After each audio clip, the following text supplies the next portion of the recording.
Hello, Griffin Middle School. This is Miss Seibert, and I want to go over a few meeting expectations for virtual learning. As you know, we comply with the be here, be ready, and be respectful, and you will be great at Griffin.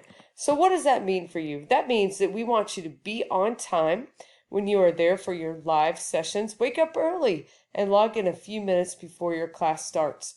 And be ready to present. Make sure you're wearing the appropriate clothing. We'd love for you to sit up straight and be in the camera view. All right, chat responsibly. That means you need to raise your little icon man to speak, and then always type your questions in the chat box. Make sure you stay on topic for the chat box. All right, be in a quiet place. This is a great one. If you have lots of pets or dogs or stuff like that, or younger siblings, we want you to try to find yourself in a quiet place. If that's not possible, that's all right, but just do your best you can.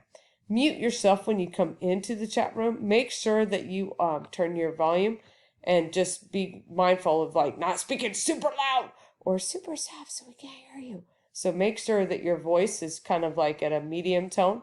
Be a great communicator. Speak clearly. Look at the camera view when you're talking, and then make sure you're staying on topic. Be ready to learn. And again, that goes with the same thing. Make sure your computer is charged.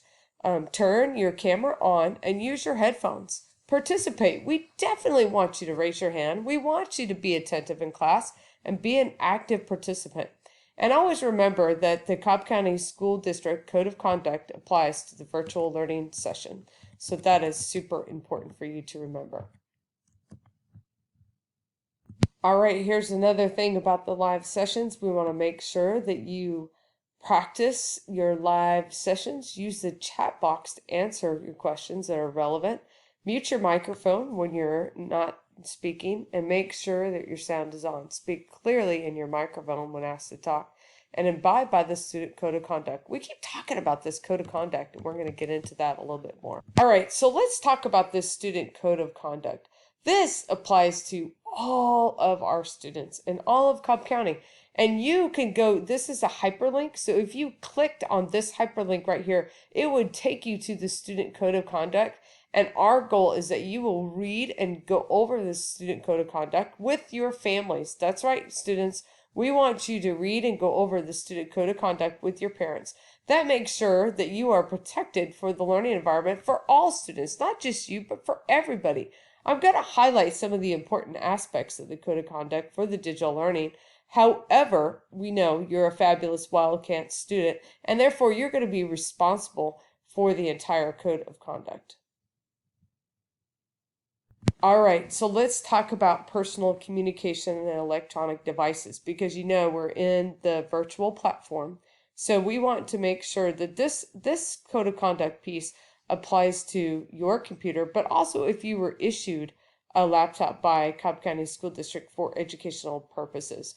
This is very important that you are using either your personal technology or the stuff that you've gotten from Cobb County, that you don't display anything that's inappropriate. Well, what does the word inappropriate mean?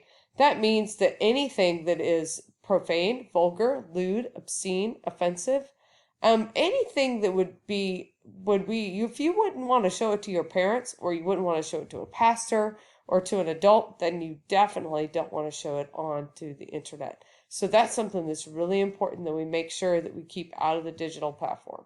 All right, here's another piece of this code of conduct. Paragraph G talks about disrespectful conduct. And this is just making sure, I always like to put it in the positive. Is it kind? That's something that's super important. You want to make sure that when you're in the digital space that you are super kind to your fellow classmates, also to your teacher. So no student should use any type of profanity, vulgar, obscene, or offensive language, and that includes any kind of gestures, anything that you write, anything that you say. You need to make sure that when you're in the digital platform that you're very respectful. Let's come down here a little bit. It's called insubordination. That's a big word, insubordination. But that means that you have to comply with a reasonable direction or a command. Have your parents ever told you, hey, I need you to take out the garbage? Well, that's giving you a command. That's telling you to do something. We want to make sure that when you are listening to your teachers, when they are talking to you in the virtual learning space as well. It also applies to us on campus when you get to campus and we start face-to-face instruction. This is also important. All right, it also says all students shall comply with directions of any staff member. That means any staff member. And that way, if you cause yourself in a disruptive location, we need you to make sure you're not in there and involved in that. So identify yourself in a virtual classroom. No student shall refuse to identify oneself when you're asked to identify yourself. So if you go into a room and you're on the digital platform and a teacher says, "Hey, who's that talking?" You need to make sure that you identify yourself. All right, last but not least, we've got another one of these, be kind. Do you know that we've said that word a couple different times, be kind? But again, paragraph 8, this covers class disruption, and this applies to the virtual learning session. Make sure that you are intentionally not making any noise or acting in any manner that would interfere with the teacher's ability to conduct class, and that means online classes. So if you go back to that first slide that we talked about, with all those wonderful things about making sure you raise your hand, making sure you mute yourself, that will help you to be a very successful learner. Also, paragraph L, which is making sure that you are being very respectful to your classmates. Bullying behavior, and I know you've heard this term before, bullying, but this also refers to cyberbullying. That means anytime that you use electronic devices to make others that don't feel very good and you put them down. We don't want to do that. So that makes sure that you're very, very polite, be respectful, be kind, again, right here, and you will be great at Griffin. Again, most important thing is that if you just listen and follow your teacher's directions, you won't have any problems in the virtual space. We look forward to seeing you. Again, be here, be ready, be respectful, and you will be great at Griffin.